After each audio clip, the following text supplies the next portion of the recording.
আসসালামু আলাইকুম, সবাই কেমন আছেন? আশা করি সবাই ভালো আছেন। আলহামদুলিল্লাহ আমিও ভালো আছি। সবাইকে 3 মিনিটস কুকিং এ স্বাগতম জানিয়ে শুরু করছি আমার রেসিপি। আজকে আমি দেখাবো চিংড়ি দিয়ে লতি ভুনা, যেটা খুবই সহজ। প্রথমে আমি কিনে নিয়ে এসেছিলাম এখানে প্রায় আ হাফ কেজির বেশি লতি।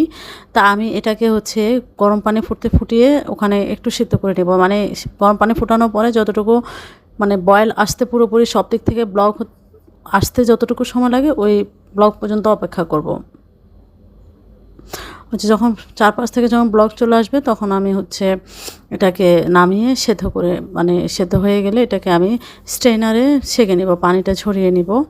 তারপরে আমি ওই পাতিলে পানি ঝরিয়ে নিয়ে পাতিলটাকে আমি আবার বসিয়ে দিয়ে এখানে আমি প্রায় 1.5 কাপ তেল দিয়েছি। আর এখানে আমি রসুনটাকে আস্ত রসুনগুলোকে হাফ করে নিয়েছি। আর পেঁয়াজ দিয়ে দিয়েছি এখানে 1 কাপের মতো। আর সবসময় এখানে লতি ভুনা তেলটা একটু বেশিই লাগে। তারপরে আমি এখানে প্রায় 1.5 কাপের মতো তেল দিয়ে দিয়েছি। দিয়ে হাফ কাপ দিলে কম হয়ে যায়। তা আমি দিয়ে এটাকে একটু হালকা করে বাদামি করে ভেজে নেব, খুব বেশি না। মোটামুটি যখন একটু কালার চেঞ্জ হবে তখনই আমি এই পর্যন্ত ভেজে আমি এখানে হলুদ গুঁড়ো দিয়ে দিলাম। আর দিয়ে দেব মরিচ গুঁড়া। আর আমি এর বেশি আর মশলা দিব না, শুধু আমি পরিমাণ মতো লবণ দেব, এটাই। আর দেখেন লবণ দিয়ে দিলাম আমি স্বাদ মতো। আর আপনারা আপনাদের স্বাদ অনুযায়ী লবণটা অ্যাড করে নেবেন। তো এই লতি ভুনা এর চেয়ে বেশি মশলা দরকার হয় না। আর আমি চিংড়ি দিয়ে দিয়েছি প্রায় 8 থেকে 10টা।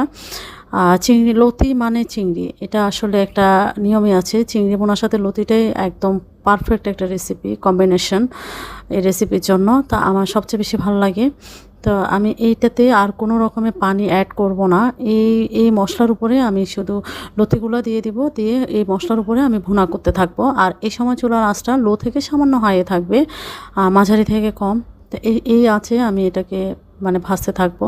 তবে যখন একদম 20 মিনিটের পরে আমি চুলাটাকে একটু বাড়িয়ে দিয়ে উল্টে পাল্টে ভালো করে নেড়ে চেড়ে নামাবো। সেটা আপনার যখন হয়ে যাবে মোটামুটি তখন। আর কালার যেন চেঞ্জ না হয় সেটা খেয়াল রাখতে হবে। আর যখন ঢাকনাটা তোলার পরে শেষের দিকে আর ঢাকনা দেওয়ার দরকার নেই। তো আমার দেখেন মোটামুটি 50% হয়ে গেছে। এরকম বারবার করে নেড়ে নেড়ে দিতে হবে যেন তলায় লেগে না যায়। যেহেতু আমি পানি অ্যাড করিনি, এটা হতে একটু সময় লাগবে।